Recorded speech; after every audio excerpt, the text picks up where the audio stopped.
Alors, comment récupérer les promesses volées, partie 2. Vous vous souvenez la semaine dernière de ce que nous avons vu, les promesses volées. Volées parce que nous n'y avons eu jamais accès ou volées parce qu'elles ont été perdues. Est-ce que ça vous est arrivé de vous poser cette question?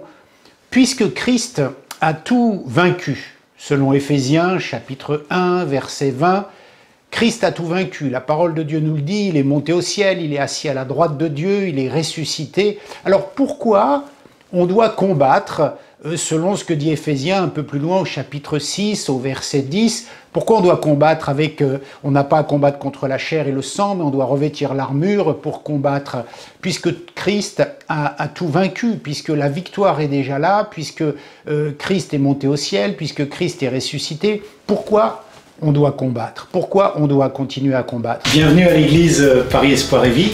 Je suis Éric Mercantia, le pasteur de l'église, et c'est une joie pour moi de te retrouver pour notre culte en direct. Dans quelques instants, tu vas entendre la parole de Dieu, le message de Dieu pour ta vie, et je te retrouve immédiatement après. Alors, à tout de suite. Alors, nous l'avons vu dimanche dernier, et 1 Corinthiens, chapitre 2, verset 14, nous dit que c'est spirituellement qu'on juge de ces choses-là. C'est par l'esprit qu'on peut avoir connaissance du pourquoi nous sommes dans cette période de transition entre le Christ ressuscité et le Christ pas encore revenu. Il y a des choses qui sont déjà là, mais il y a des choses que nous n'avons pas encore. Alors en attendant le jour J, eh bien, le jour glorieux du retour de Jésus-Christ, nous devons combattre. Alors, je vous propose de continuer à combattre ce matin, continuer cette étude qui nous amène depuis plusieurs semaines dans le combat spirituel, parce qu'il y a des promesses qui sont perdues et des promesses qui sont inaccessibles. Et on ne peut pas rester dans cette position-là. On ne peut pas. Alors continuons et voyons deux positions particulières qui nous emmènent aussi dans les données de ce combat spirituel. Tout d'abord, il y a l'ennemi qui se trouve dans le camp de Dieu. Ça, c'est ce que l'on voit avec Akan, avec Corée, souvenez-vous, l'interdit. C'est l'ennemi qui est dans le camp de Dieu. Et il y a un autre aspect, c'est Dieu dans le camp de l'ennemi. Dieu dans le camp de l'ennemi. Et c'est notre thème aujourd'hui, Dieu dans le camp de l'ennemi. La Bible nous enseigne que les choses de Dieu ne peuvent absolument pas rester dans le camp de l'ennemi. Les choses de Dieu ne sont pas faites pour rester dans le camp de l'ennemi. Et si nous ne sommes pas liés, si nous ne sommes pas liés par l'interdit, c'est-à-dire si rien ne nous culpabilise, si rien ne nous accuse, si rien ne nous condamne, si rien nous empêche de nous approcher de la présence de Dieu, eh bien, la Bible nous enseigne que notre devoir, c'est d'aller récupérer ces promesses ou d'être au bénéfice de ces promesses. Il nous faut pénétrer avec foi, avec autorité dans le camp de l'ennemi pour restituer, pour récupérer ce qui nous a été dérobé, ce qui nous a été volé, pour nous, mais aussi pour ceux qui se perdent. Je veux parler de leur salut, de leur délivrance, de leur guérison. Et quant aux promesses qui nous ont été faites, personne ne peut dire, eh bien, elles ont été volées, mais l'enquête n'a pas abouti, nous n'avons pas retrouvé le voleur, c'est classé sans suite. Parce que la Bible nous enseigne que notre héritage a été retrouvé il y a 2000 ans à la croix. Et ça, c'est une vérité plus vraie que les choses que nous pouvons toucher, que les choses que nous pouvons sentir. C'est bien plus fort, bien plus vrai. Au-delà des faits qui sont réels dans cette vie, dans ce siècle, il y a une vérité, la vérité de Dieu. Notre héritage a été retrouvé il y a 2000 ans à la croix de Golgotha. Alors, récupérons tout. Récupérons tout. Et Galates, au chapitre 4, verset 1er, nous donne un début d'enseignement parce que Galates, chapitre 4, verset 1er, nous parle de ce fils qui ne vaut pas plus qu'un esclave parce que il se comporte comme un esclave, il n'a pas saisi l'ampleur de son héritage. Et l'enseignement qui nous est donné, c'est de simplement développer une mentalité de récupérateur.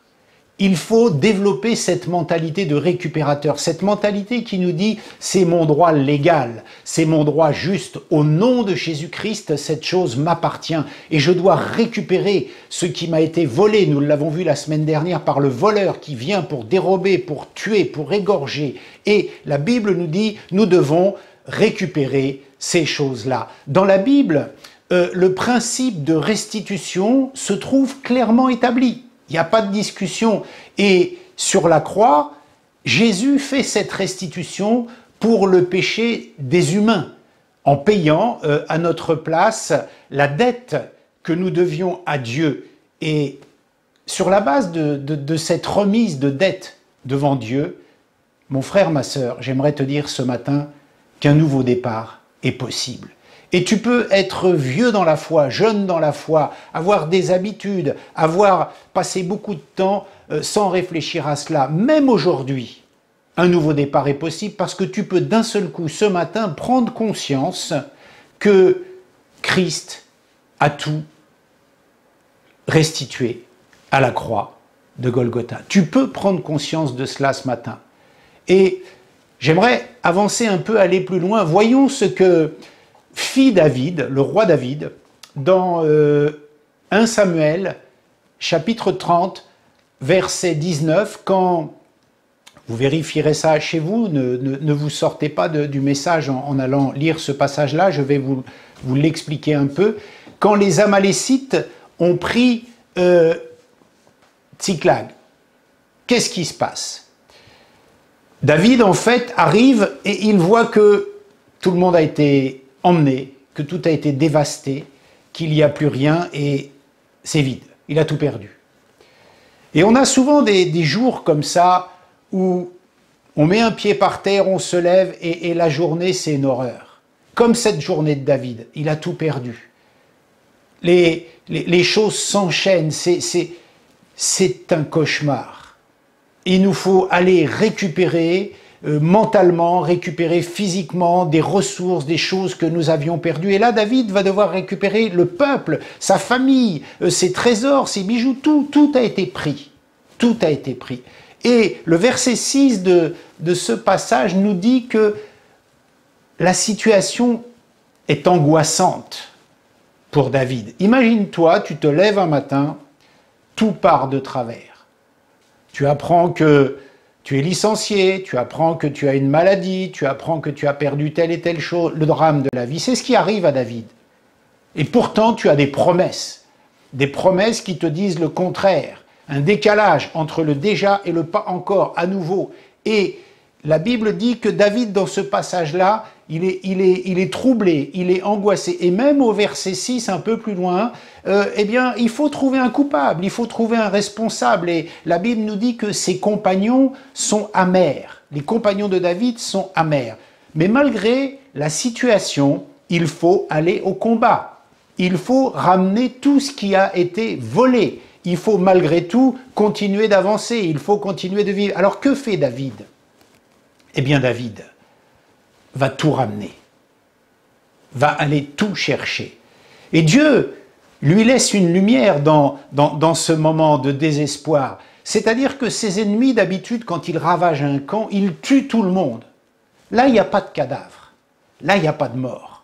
Il y a encore une petite lumière de Dieu, un petit espoir qui te dit, voilà, tout n'est pas fini. Et peut-être que dans la difficulté que tu rencontres, dans l'épreuve que tu traverses, dans la douleur, dans la peine, et tu te dis, mais c'est comme cette journée pourrie, pardonne-moi l'expression de David, où c'est une catastrophe, eh bien, si tu discernes un peu, il y a un petit espoir. Parce que le Seigneur nous laisse toujours une sorte d'indice. Là, l'indice de la puissance de Dieu qui va s'accomplir, qui va arriver, c'est quoi? C'est que, eh bien, il n'y a pas de cadavre. Il n'y a pas de mort. Ça veut dire que personne n'a été tué. Personne n'est mort. Ils ont simplement été enlevés. Et David avait reçu la promesse dans ce passage de Samuel au chapitre 30, verset 8, où il va libérer les prisonniers, eh bien, Dieu lui avait dit qu'il allait libérer les prisonniers. Alors, David avait reçu cette promesse. Comme il a cette promesse, il ramène tout le monde à la maison, ses femmes, ses enfants, ses trésors, tout. Il ramène tout le monde à la maison. L'enseignement pour nous, l'enseignement pour moi ce matin, l'enseignement pour toi ce matin, l'enseignement que j'en tire et que je veux partager avec toi. Eh bien, David avait une promesse de la part de Dieu dans ce passage tragique, c'est « tu les ramèneras tous, ramène-les tous ». Christ nous a laissé aussi une bonne nouvelle. La bonne nouvelle de Jésus-Christ, c'est que les temps qui sont devant nous sont des temps de restitution, sont des temps pour lesquels nous avons des promesses, pour lesquels nous avons un avenir. Et la Bible nous dit qu'au lieu de nous apitoyer sur nous-mêmes, au lieu de rester bloqués sur le passé, sur ses échecs, voyons maintenant la pratique. Comment récupérer un héritage? Comment récupérer des promesses volées? Dans la vie, si tu as perdu un objet, nous qui sommes parisiens, il y a un endroit qui s'appelle les objets trouvés. De mémoire, je crois que ça se trouve 36 rue des Morillons à Paris. Si tu perds quelque chose à Paris, en gros, tu vas là-bas. Si la personne qui a retrouvé ça est honnête, elle l'a déposé aux objets trouvés et au 36 rue des Morillons, tu vas retrouver ton objet. Ça, c'est pour un objet perdu. Si nous nous sommes fait voler, eh bien, il y a des tribunaux. Tu vas avoir un juge, tu vas avoir un avocat, tu vas plaider ta cause, tu vas porter plainte. Mais dans le monde spirituel, il y a un lieu où tout a été restitué. C'est la croix de Golgotha. Et dans le monde invisible, dans le monde spirituel, le lieu où nous devons aller chercher ce qui nous a été volé, c'est la croix. C'est la croix de Golgotha. C'est pas la rue des Morillons aux objets trouvés, c'est pas le tribunal, c'est pas l'avocat, c'est à la croix. Parce que la croix nous a fait cette promesse que les choses qui nous ont été volées nous seront restituées. Et nous devons, dans ce combat que nous menons, chaque fois que nous avons perdu quelque chose, chaque fois que nous nous sommes fait voler quelque chose, eh bien, nous y retournons et nous pénétrons dans le lieu secret. Et quel enseignement nous avons pour ce combat spirituel avec le lieu secret? Eh bien, selon le psaume 18, versets 33 à 35, la Bible dit « Il exerce mes mains au combat ». Et ça, c'est important. Ça veut dire que quand tu rentres dans le lieu secret et que tu y viens quelque part au nom de Jésus-Christ, au nom de la croix, au nom du sacrifice, au nom de sa mort, au nom de sa résurrection, la Bible te dit que dans ce lieu secret, Dieu exerce tes mains au combat. C'est dans ce lieu secret que Dieu va te donner la stratégie pour récupérer ce qui a été volé. Il a dit à David, ramène-les tous, tu les ramèneras tous. Et pour chacun de tes problèmes, pour chacune de tes difficultés, il y a une stratégie que Dieu veut te donner pour récupérer ce qui t'a été volé et pour aller dans le camp de l'ennemi, récupérer ce qui appartient à Dieu, ce qui a été restitué par Jésus-Christ à la croix pour ta vie. Dans ce lieu secret, j'apprends, nous l'avons vu, à casser le bras de mon ennemi, très tôt le matin, selon Job 38, verset 12. Là, nous apprenons dans le lieu secret, quelque part, l'art de la guerre. Vous savez, l'art de la guerre, c'est connais ton ennemi, connais-toi toi-même, et si tu ignores à la fois ton ennemi, si tu t'ignores toi-même, eh bien, tu compteras tes combats que par tes défaites. C'est un des enseignements de l'art de la guerre. Si tu ne te connais pas, si tu ne connais pas ton ennemi, eh bien tes combats, ce ne sera que des défaites. Alors pénétrons dans le camp de l'ennemi. Et pour pénétrer dans le camp de l'ennemi, c'est pas compliqué. Parce que le champ de bataille, c'est le monde. Le monde sur lequel j'ai mes pieds posés là, c'est le terrain de l'ennemi. La Bible nous enseigne que Satan est le prince de ce monde. Satan est le prince de ce monde. Et le combat se passe donc dans son camp. Ça veut dire quoi? Ça veut dire qu'aujourd'hui, je vis dans ce monde et que ce monde appartient au prince de ce monde. Et que le monde dans lequel j'ai les pieds, c'est le champ de bataille déjà dans lequel je commence à mener un combat. C'est-à-dire que la Bible me dit que je dois saler ce monde, lui apporter du sel, parce que je suis le sel de la terre. La Bible me dit que je dois éclairer ce monde. Et la Bible me dit que, attention, malgré tout, dans ce monde, tu es à contre-courant parce que tu n'es pas de ce monde. Tu n'es que pèlerin sur cette terre, tu n'es que passager. Tu viens juste récupérer l'Éden perdu et apporter le royaume. Comment on fait cela? Comment s'opère le combat spirituel dans le camp adverse? Parce que c'est bizarre. On est sur ce monde, c'est pas mon monde, mais c'est le monde dans lequel je vis. En fait, c'est pas mon monde, mais c'est chez moi. Et le chez moi dans lequel je vis, c'est le champ du diable. C'est compliqué. Comment se fait cette restitution? Comment se fait ce combat? Et la Bible me dit dans Éphésiens, c'est pas par la chair, c'est pas par le sang, mais c'est par le combat spirituel. Alors, les enseignements que nous pouvons en tirer aujourd'hui, les enseignements que nous pouvons en tirer ce matin pour pénétrer dans le camp de l'ennemi et récupérer ce qui appartient à Dieu, la première chose, on la connaît tous plus ou moins, c'est par la prière, en arrachant des âmes au camp de l'ennemi, en arrachant des choses que Satan tient liées, eh bien, on récupère les choses de Dieu. Nous savons que le jeûne, que la prière sont des armes redoutables. Mais ça, je dirais, c'est classique. C'est ce qu'on connaît un peu généralement. Et je voudrais avancer un peu plus dans quelque chose de plus profond peut-être aussi, et qui nous permet d'avoir des munitions, d'engranger des munitions pour avancer dans ce combat. Je crois que aller chercher dans le camp de l'ennemi des choses qui appartiennent à Dieu, de restituer les choses volées, eh bien, c'est semer la confusion dans le camp de l'ennemi. Qu'est-ce que ça veut dire, semer la confusion dans le camp de l'ennemi? Eh bien, semer la confusion, vous savez, vous voyez des passages dans l'Ancien Testament où le camp de l'ennemi est complètement confus, où c'est complètement la révolution parce que Dieu est là et que ça complique toute la tâche des ennemis dans le peuple d'Israël. Semer la confusion dans le camp de l'ennemi, ça veut dire quoi aujourd'hui dans notre combat spirituel? Eh bien, ça veut dire ne pas réagir comme Satan, comme ton ennemi voudrait que tu réagisses, comme ton ennemi voudrait que tu réagisses dans des situations. Et je voudrais te dire qu'il est temps de semer la confusion dans le camp de l'ennemi par ton attitude, par tes déclarations, par ta louange, par ton attachement à Dieu. Satan, quand il t'attaque, Satan, est-ce que tu es une réaction? Eh bien, est une autre réaction que celle qui était prévue.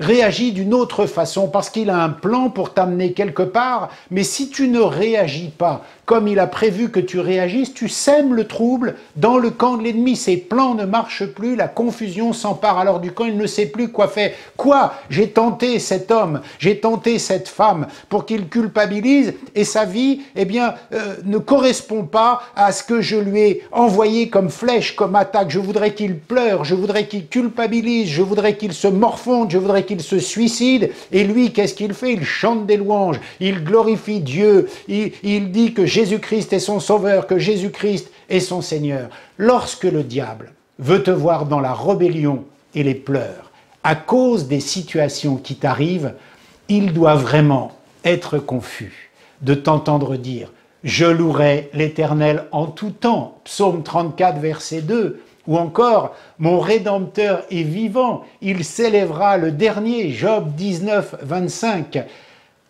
La terre étant le champ de bataille et le terrain de l'ennemi, tout ce que tu fais à l'intérieur de cette terre contre la volonté du diable désorganise le plan de l'ennemi, met la pagaille, la confusion. Et ça, c'est un combat.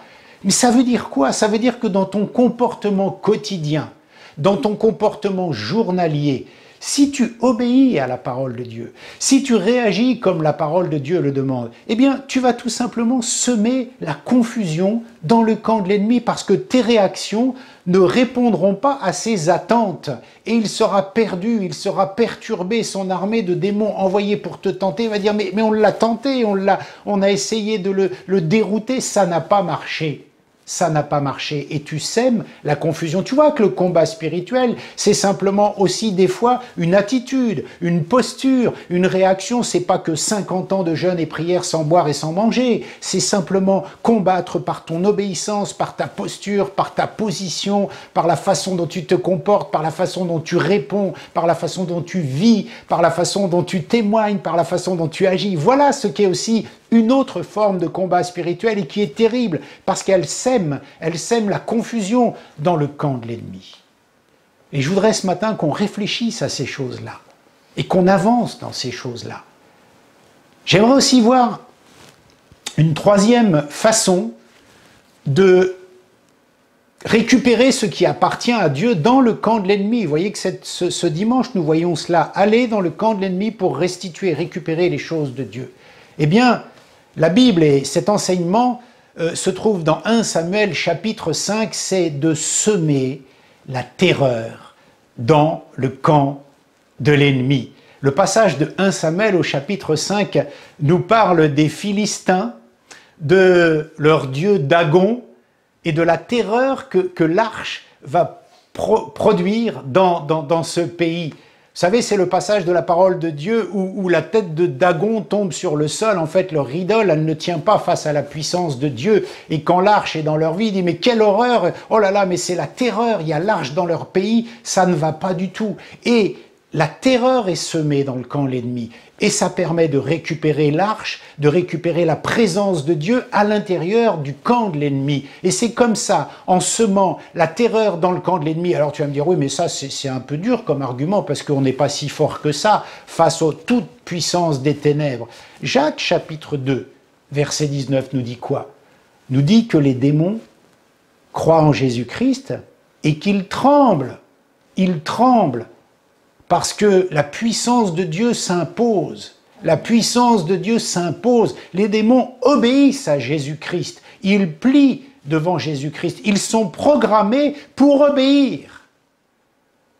Mais pour cela, mon frère, ma sœur, il faut attendre à Jérusalem, nous dit Jésus, ce revêtement de puissance, selon Actes chapitre 1, verset 4. Pour aller au combat, il faut attendre à Jérusalem ce revêtement de puissance, cette Pentecôte, ce jour merveilleux où le Saint-Esprit descendit et qu'ils parlèrent en langue, où la puissance de Dieu les saisit pour aller annoncer la bonne nouvelle avec puissance, avec gloire. Alors, j'espère que tu es d'accord avec moi ce matin. Nous avons bien les pieds dans le camp adverse. Moi, j'en suis convaincu et j'espère que tu es d'accord avec ça. Mais malgré cela, malgré ce constat, oui, nous sommes dans un terrain qui n'est pas le nôtre. Nous sommes pèlerins, passagers. Malgré cela, nous devons obéir au mandat de délivrer les captifs, d'annoncer l'évangile avec puissance. Et ce, quel que soit mon âge, quel que soit mon nombre d'années de conversion, quelle que soit ma forme physique, quel que soit tout cela, parce que c'est un mandat pour lequel Jésus-Christ nous a qualifiés et auquel nous devons répondre. Allez semer la terreur dans le camp de l'ennemi par la puissance de Dieu, par la puissance du Saint-Esprit. Et comme Gédéon dans Juges, au chapitre 7, au verset 9, où Dieu lui dit « Descends dans le camp des Madianites parce que je l'ai livré entre tes mains », eh bien nous devons faire ces choses-là. Gédéon, vous savez, Gédéon, il n'était pas courageux, il n'était pas convaincu de tout ça, il oppose des arguments à Dieu, il demande une toison, il dit « mais c'est pas possible, on est la plus petite tribu, etc. » Et j'aimerais vous rappeler que si on peut avoir des pensées comme Gédéon, ça fait longtemps que j'ai pas vu ta main agir, ça fait longtemps que je t'ai pas vu en action, j'appartiens à la plus petite tribu, et si tu veux que je fasse ça, eh bien, je voudrais que tu répondes à la toison que je vais poser. Comment on peut faire ça? Je vous rappelle que depuis la croix, nous sommes dans le camp du vainqueur. Depuis la croix, nous sommes dans le camp du vainqueur. Alors, comment faire ça en quatrième point? Comment aller dans le camp de l'ennemi pour restituer ce qui appartient à Dieu, pour récupérer ce qui a été volé? Eh bien, c'est comme Gédéon, dans le chapitre 6 de Juges, en sortant de nos cachettes. En sortant de nos cachettes. En fait, qu'est-ce qui se passe? Dieu dit à Gédéon, il lui dit, bon, voilà, tu vois, Israël vit dans des grottes, vit caché, Juge au chapitre 6, vit caché alors qu'ils sont dans le pays de leurs promesses, et dans ce pays-là, ils vivent cachés. Chaque fois qu'ils sortent, leurs récoltes sont ravagées, chaque fois qu'ils font des plantations, eh bien, c'est enlevé.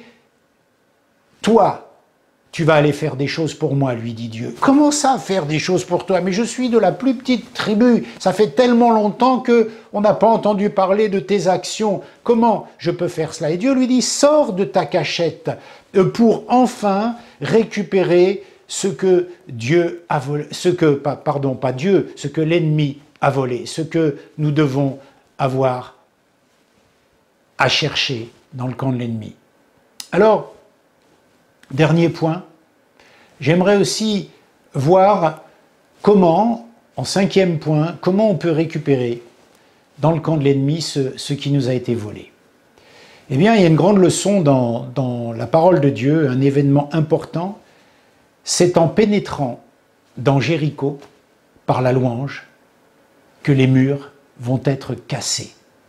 Dans Josué, au chapitre 6 et au verset 1, la Bible nous dit que Jéricho était fermé, Jéricho était barricadé, personne n'entrait, personne ne sortait, c'était muré, c'était impossible de rentrer dedans.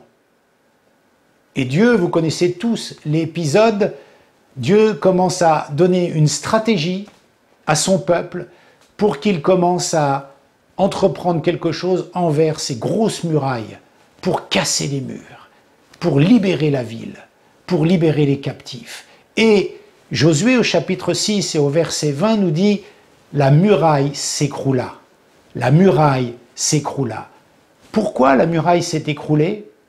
Parce que Dieu siège au milieu des louanges de son peuple. La louange, mon frère, ma sœur, la louange, mon frère, ma sœur, quand nous louons Dieu, eh bien Dieu nous dit que sa présence est au milieu de nous. Et cette louange-là, elle casse les murs de Jéricho, mais elle fait bien plus dans Actes au chapitre 16 et au verset 25.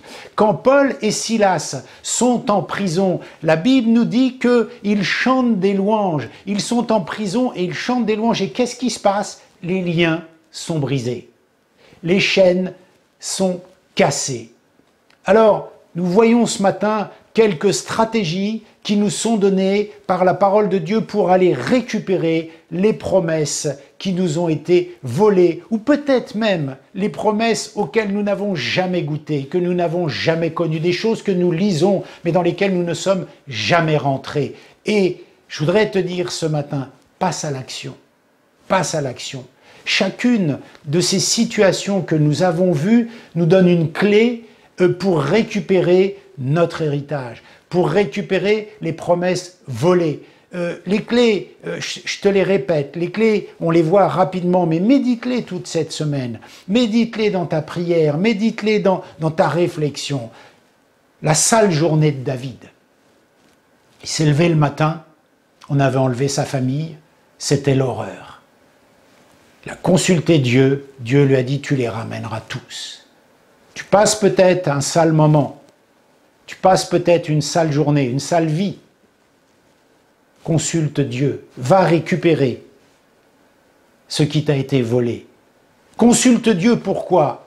Pas pour lui dire que tu ne récupéreras pas, consulte Dieu pour trouver auprès de lui la stratégie pour récupérer ce qu'il t'a été volé par l'ennemi. Et pour cela, il faut aller à la croix.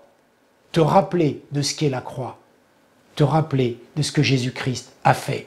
Le deuxième point que nous avons vu, c'est qu'il faut semer la confusion dans le camp de l'ennemi pour le mettre dans le trouble. Et ça, il y a une chose extraordinaire, une arme que nous avons, c'est les réactions, nos réactions face à l'adversité. Je te le rappelle, Satan, quand il te trouble, quand il t'attaque, quand il te persécute, il s'attend à ce que tu aies une forme de réaction. Eh bien, aie une autre réaction, la réaction que la parole de Dieu demande. Troisième point que nous avons évoqué, c'est que récupérer les choses qui sont volées, eh bien, c'est d'inspirer la terreur avec la puissance de Dieu, parce que les démons tremblent. Le quatrième point, je te le résume, c'est important aussi, c'est un peu ce que Dieu demande à Gédéon, sors de ta cachette. Sors de ta cachette. Sors de la cachette dans laquelle tu te trouves. Peut-être que tu as du mal à témoigner. Peut-être que tu as honte des réactions que tu as par rapport à certaines situations et ça confirme les plans du diable. Sors de ta cachette. Mets-toi à la lumière, mets-toi au grand jour, dis qui tu es, dis en qui tu crois, montre ce que tu fais, que ton oui soit oui, que ton non soit non, qu'il y ait de la cohérence dans ta vie de foi, qu'il y ait de la cohérence dans ta vie de croyant. Sortons de nos cachettes, ne nous réfugions pas vers « je suis de la plus petite tribu d'Israël » et ça fait tellement longtemps qu'on n'a pas entendu parler de tes merveilleuses actions. Dans le temps, au temps des actes, il y avait des miracles, mais là, aujourd'hui, c'est plus pareil. Sors de ta cachette, mon frère, ma sœur. Et enfin, le point qui nous est donné dans la parole de Dieu que nous avons étudié ce matin, casse les murs de Jéricho par la louange. Mon frère, ma sœur, la louange, la puissance de la louange. Quand nous sommes réunis pour adorer Dieu, quand nous sommes réunis lors de nos cultes pour louer Dieu, ouvre ta bouche dans la grande assemblée des saints, afin que Dieu siège au milieu des louanges de son peuple. Ne sois pas comme la femme de David qui s'est moquée de lui, nous l'avons vu la semaine dernière. Oh là là, il exulte trop, c'est pas une attitude pour un roi de danser, de chanter comme ça, c'est pas correct. Il devrait se tenir bien droit et plus bouger, devrait montrer un peu plus de dignité. Mon ami, libère la louange. Libère la louange, qui n'est qu'une partie de l'adoration qui est due à Dieu, bien sûr, mais libère déjà la louange. Et la louange te fera aussi aller dans une adoration plus grande, parce que l'adoration de Dieu, c'est beaucoup plus grand, c'est beaucoup plus important, mais déjà libère aussi la louange pour casser les murs de Jéricho. Voilà, mon frère, ma sœur, la semaine prochaine, nous verrons la suite, c'est-à-dire le camp de l'ennemi dans le camp de Dieu, et comment enlever le camp de l'ennemi dans le camp de Dieu. Nous poursuivrons cette stratégie qui nous permet d'avancer. Nous conclurons avec le combat spirituel, ces nombreuses semaines que nous avons passées dans le combat spirituel. Nous terminerons la semaine prochaine et je prie qu'avec toute cette boîte à outils que nous nous sommes construites, toutes ces clés, tous ces outils que nous avons mis dans cette boîte, nous ayons vraiment de quoi rentrer dans le combat spirituel sous toutes ses formes. Que Dieu soit béni, que tu sois béni, mon frère, ma sœur, et je te dis à très vite. Bon retour parmi nous. J'espère que tu as été béni par la parole de Dieu, que tu as vécu un instant de communion avec Dieu, et je t'invite à aller encore plus loin avec le Seigneur. Il y a tellement plus pour ta vie. Rejoins-nous, abonne-toi à la chaîne YouTube, visite notre page Facebook ou le site internet, c'est juste en dessous.